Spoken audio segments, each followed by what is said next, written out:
વલસાડ ખાતે ધરમપુર તાલુકા અને કપરાડા તાલુકામાં ચાલતી સરકારી માધ્યમિક શાળા અને મોડેલ સ્કૂલોમાં 79 પટ્ટાવાળા અને સિક્યુરિટીનો કેસી એન્ટરપ્રાઇઝ એજન્સી દ્વારા છેલ્લા 4 મહિનાનો પગાર ન કરેલ હોય તથા પગાર સ્લીપ અને પીએફ બાબતે કલેક્ટર વલસાડ અને જિલ્લા શિક્ષણ અધિકારી વલસાડને રજૂઆત કરવામાં આવી હતી।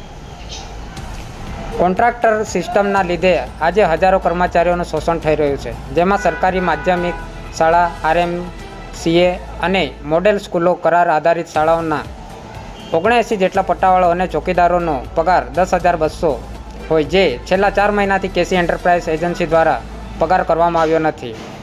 તો આ પટ્ટાવાળા અને ચોકીદારો કર્મચારીઓ લોકોનું પોતાનું ઘર કેવી રીતે ચલાવે એ પણ એક મહત્ત્વનો પ્રશ્ન થાય છે। ફક્ત અને ફક્ત આવી એજન્સીઓ કર્મચારીઓનું શોષણ કરતી હોય છે।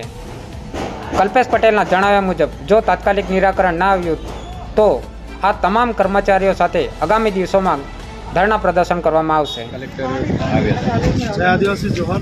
આજરોજ અમે સરકારી માધ્યમિક શાળાઓમાં ધરમપુર અને કપરાડા વિસ્તારની જે શાળાઓ છે એમાં સિક્યુરિટી અને પટ્ટાવાળા તરીકે નોકરી કરતા કામદારો સાથે રજૂઆત કરવા આવ્યા છે કે એમનો છેલ્લા 4 મહિનાથી પગાર નથી આપવામાં આવ્યો એજન્સી દ્વારા, અને સાથે અમારી એ પણ માંગણી હતી કે એમની પગાર સ્લીપ આપવામાં આવે, એમનું પીએફ કાપવામાં આવે।